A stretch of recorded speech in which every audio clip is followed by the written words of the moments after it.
kids. It's me, Miss Jasmine, and welcome to Camp Courage. I hope you've had a great week, and I'm so glad you're here today. You know, I have absolutely loved the weather this week. I've loved being able to go outside and enjoy nature. One thing I love about nature is that everywhere you look, there's creation all around you. When you walk outside your front door, what is the first thing you see when you look up? That's right, you see the sky. Do you ever wonder, how did that get there? Or if you're outside climbing on a bunch of large rocks, do you wonder, where did these come from? Well, this month, Sycamore Sam will be telling us all about the creation story. And to help us figure out what we're talking about today, let's say our memory verse. Our memory verse for this week is, God made the earth and the heavens, Genesis 2:4.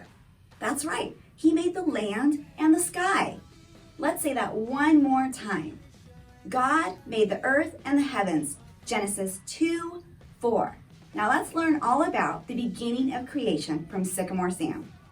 Hey there, kids! It's your good buddy, Sycamore Sam. Aren't you so glad that God gave us the air to breathe and ground to walk on? But did you know, kids, that a long time ago, there was no air to breathe and there was no ground to walk on either?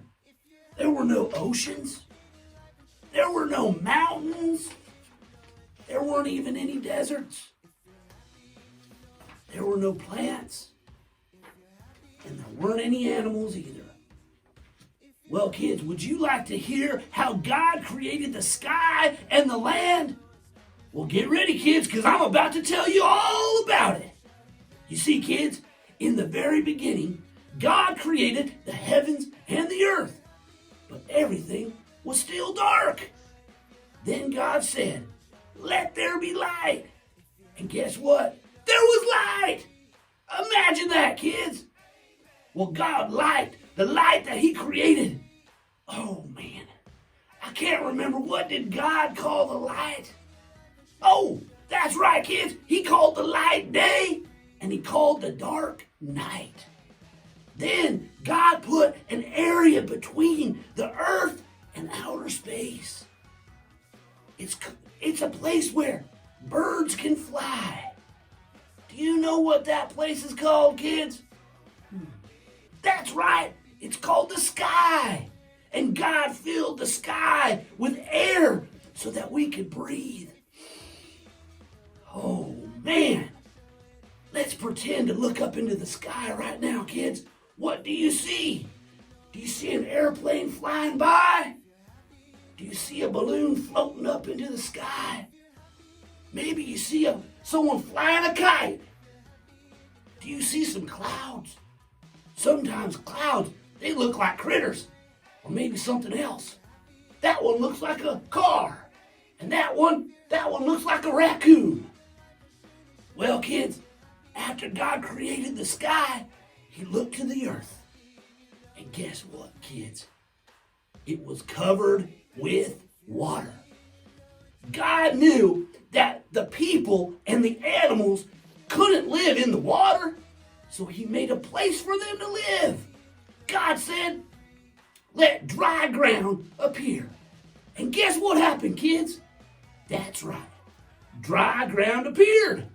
And God called the dry ground land. What are some things that you enjoy doing on the land God created? Do you like to make mud pies? Do you like to ride your scooter or your bicycle? Do you like to sit on the grass? There are so many things that we like to do on land. We are all happy that God made the sky and the land. And God was happy too. Now, God was ready to create other things. Let's show God how happy we are that He created the sky and the land by praying and thanking Him. Can you kids fold your hands like this and bow your heads, close your eyes, and repeat after me? Say, "Dear Jesus, thank you. Thank you for loving me. Thank you for creating the sky and the land so that I can breathe and enjoy. I love you, Jesus. In your precious name, amen." Good job, kids. Hey, until next week, I'm Sycamore Sam. Bye now. Wow, can you even imagine being there when God created the heavens and the earth? I'm so glad that He didn't stop there. There's so much more for us to see, but we'll learn more about that later in this month. But let me tell you a story about James and Alicia, who went on a long trip, and maybe what they saw on their way. James and Alicia were so excited. They were going to be visiting their grandma's farm.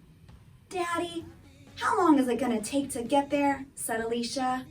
"It's going to take a very long time," said their dad as he put their suitcases in the car. "It's going to be such a boring trip," said James and Alicia as they sighed. James and Alicia's mom handed them some paper and crayons and said, "Here, how about you draw something?" "Why don't you draw something that you see outside while we're driving?" Mom said. "Okay," James and Alicia said. After all the bags were in the trunk, everyone got in the car. After they rode for a while, Mommy asked, "What are you drawing, Alicia?" "I'm drawing a field with tall grass," she said. "Look up in the sky," Daddy said. "There's something you can draw."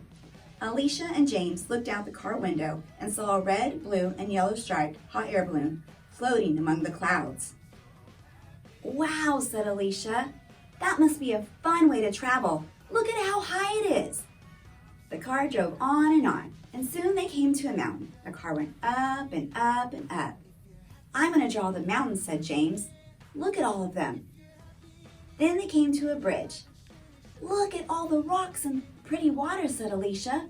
"I can draw that too." "God has made lots of beautiful things for us to see," said Daddy.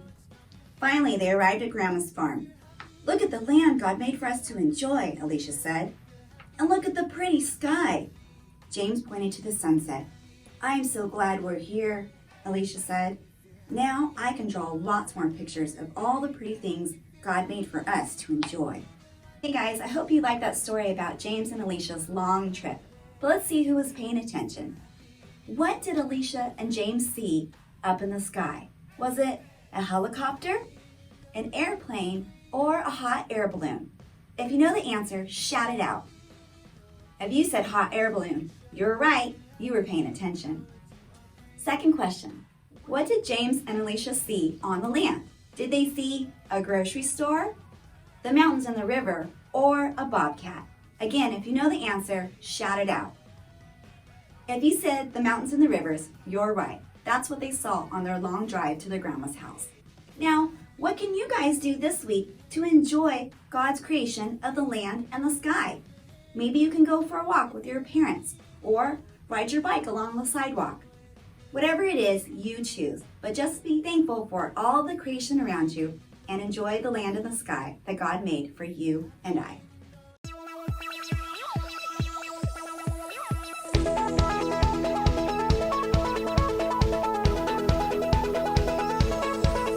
From my head to my shoulders, my knees to my toes.